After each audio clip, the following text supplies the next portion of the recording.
From KC24, your local election headquarters, with your host, Alexan Balakian. This is Sunday Morning Matters. And good Sunday morning to you. Thanks for joining us. I'm Alexan Balakian. Please join the conversation at Real Alexan. Use the hashtag Sunday Morning Matters.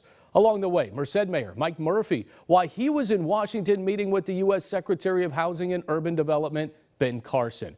But first, another mass shooting, and this time it hits home.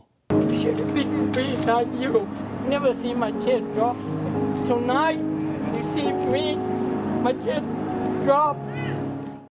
The pain and suffering of last Sunday's mass shooting in southeast Fresno being felt nationwide. Vigils for the 4 men killed and the 6 injured continued throughout the week. And this was the 388th mass shooting in our country this year alone. The Hmong community and the police searching for answers and justice. An Asian gang task force has been implemented as well. But is that enough? District 22 congressional candidate and the CEO of the Greater Fresno Health Organization, Bobby Bliatu, joins me now. Bobby, how are you? I'm doing okay. First and foremost, I want to start with the resolve in the Hmong community. What are you hearing? How are they feeling to this point? How tough really is this at this point? You know, we are shocked. We are trying to deal with it the best that we can, and I believe in, you know, we've been able to set a good group of leaders in the community to be able to get everything together and to start things off. And in this horrific event, in this tragedy, we got to see a lot of gracious folks, a lot of gracious people. The city of Fresno, the county of Fresno, you know, people all over the country have poured out their support and to help. So, you know, I want to say thank you to absolutely everybody that has been able to participate and help. And City Council Member Miguel Arias has been able to put together a GoFundMe with the Fresno Center. And so just want to let folks know that if you go to GoFundMe and look at the Fresno Mass Shooting Victims Fund, they can help there. And we do have those posted on our website, yourcentralvalley.com, all of the GoFundMe pages as well. You know, Fresno police initiated an Asian gang task force, but Police Chief Andy Hall said during that first press conference that he had to the nation, there was no sign of these victims that they had gang ties. But what do you make of the task force? Is that put a stereotype on this kind of attack? You know, let me give credit to Chief Hall. He did the best that he can to make sure that everybody knows that this family, there were no gangs and no gang affiliation within the family or in the household. He did his very best to do that. The establishment of the gang task force, you'll have to ask him on what that's going forward. You know, in my opinion, it's just to make sure that nothing comes out of anything that happened in the future. Yeah. We have a huge Hmong celebration coming up soon, and so we just want to make sure that it's as safe as possible, and that's where he's going. You know, and security will be ramped up for the Hmong New Year at the Fresno Fairgrounds. They're going to have metal detectors out there as well. You know, this is not a random shooting, but what if it comes out that maybe it's a case of mistaken identity?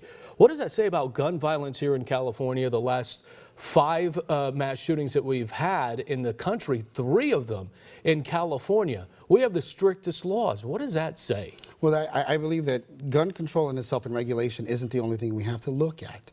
We do have to look at, you know, what's in the hearts of these folks who are doing things.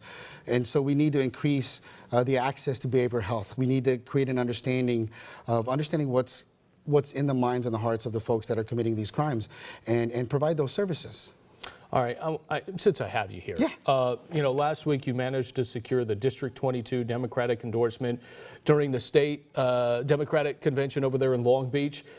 Really, is that enough? We have the vote tally right there. Is that enough that you think will put you over the top where Phil Arbayo and Dari Rezvani, where they won't be really a part of the primary, and you will take on Devin Nunes next November? Yeah, absolutely. I think the people at the California Democratic Party saw exactly what Dolores Huerta has seen, SEIU has seen, the Communication Workers of America Local 948 has seen, the Tulare Stonewall Democrats have seen, and all the dozens of other elected officials and community leaders have seen that I am the one who's going to be capable of defeating Devin Nunes. What's changed in 2 years? Because you did this a couple of years ago. So what changed? What changed is that people can see the truth, that I'm really going to work for the people, that I'm really going to address the issues, and that I'm capable to do so as a congressional member.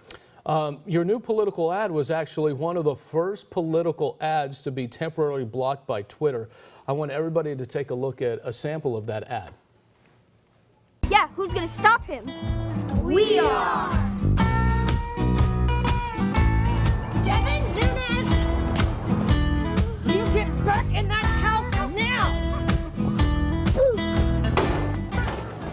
It's got a little humor in it, you have to admit. Why did you go this route using Donald Trump and Devin Nunes as kids? Why would you do that? Right, because, in truth, we go back to the bully stages and the bully games, the things that are happening. I think we talked about this last time, that, Devin Nunes has become a bully, and he's doing it all to get in the good graces of President Trump. Now, because of this political ad, we think you were temporarily censored by Twitter because they're no longer putting political ads. They've already said that out loud. You were blocked temporarily, and you woke up to it. Right. We woke up to it, and then, we just did the appeal, and it was fixed really quick, and they got us back up. There's no particular reason. Our account came back up, and that's what was fixed. I get that. I get that. But I left it at that, and we need to move on. No reason. No real reason at all. It could be that we were very excited about the endorsement and told a lot of folks. It could be the ad. Whatever it is, I'm just glad it's back up, and we have to keep moving. All right. One last thing about this mass shooting. I want to round it out. What's the next step here for the Hmong community? Our next step is to continue moving forward and making sure that everyone has the services available to them, and we're figuring that out right now. All right. Bobby Belia, too. Appreciate the time here. All right. Still to come, our panel will take the stage.